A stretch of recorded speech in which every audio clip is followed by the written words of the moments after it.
नमस्कार दर्शक बंधु ओडिया प्राइम टीवी को आपण मानक पुणी थे स्वागत। दर्शक बंधु आपण मैंने जानते कि ओडिशार बृहत्तम बंध अर्थात हीराकुद डैम ओडिशार ऐक्य एवं गौरवर प्रतीक यह संबलपुर जिले में अवस्थापित होइछि। तेबे दर्शक बंधु आपण मैंने जानते कि हीराकुद डैम केमिति निर्माण होइथिला और कौन थिला तार इतिहास। आसंत जानिया संपूर्ण अपडेट वास्ता पूर्व वीडियो को लाइक करिया सह आम चैनल को सब्सक्राइब करी बेल आइकन को दबाई रखिबे। 1937 मसीह बड़ बन्या पर इंजीनियर एम विवेकेश्वर राय चिंता करथिले महानदी एक डैम निर्माण करने से चिंता करथिले कि प्रति वर्ष महानदी होतुवा बन्या को रोकिया पई एक डैम रो निर्माण करबा। सेही समय अधिक वर्षा कारणरो अन्य क्षयक्षति घटुला। महानदी आखपाखर लोक मानक हैरान हवाक पड़ुला। तेणु इंजीनियर साहब जनक प्रथम प्रस्ताव रखिथिले महानदी बंध तैयारी करबाको अर्थात डैम तैयारी करबाको। 1945 रे जेबे आर आंबेडकर चेयरमैन थिले सेतेबेले महानदी हीराकुद डैम होई परिबो कि नाही रिसर्च करबाको अनुमति दैथिले। 1946 मसिया मार्च 15 तारिख रे ओडिसा रो गवर्नर सारा हार्दोल लुइज हिमानोट हीराकुद बंदर निर्माण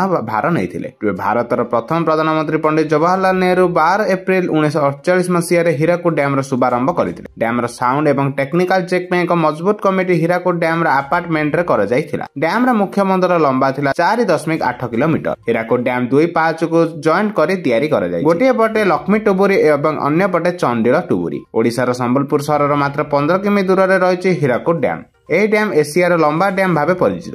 एही डैम ओडिशार बृहत्तम डैम अटे और डैम रो उच्चता होछि 200 फुट। ए डैम रे मोट 98 टी गेट अछि। एथिरो 64 टी स्विच गेट अटे एवं 34 टी क्रेश गेट अटे। ए डैम टी तैयारी करिवार मूल लक्ष्य थिला बिजुली बाहर करिवा एवं जलसेचन करिवा। पश्चिम ओडिशार चाष जमी को जलसेचन करिवा एहार मुख्य लक्ष्य थिला।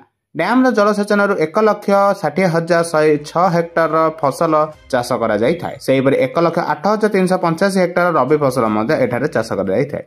ए डैम रो निर्मित उपरे 15,000 लोक प्रभावित होइथिले एवं 2,000 परिवार विस्थापित होइथिले। सेही समय हीराकुद डैम तैयारी होबा पई 92.80 कोटी टंका खर्च होइतिला। 1956 मसिया जून 19 तारिख रे डैम रो निर्माण कार्य शेष होइतिला। तेबे एहा थिला ऐक्य हीराकुद डैम रो इतिहास को नै किछि रहस्यमय कथा। तेबे एही परि खबर प्रथमे जाने पई आम चैनल संगे जोड़ी होई रहंतु। धन्यवाद।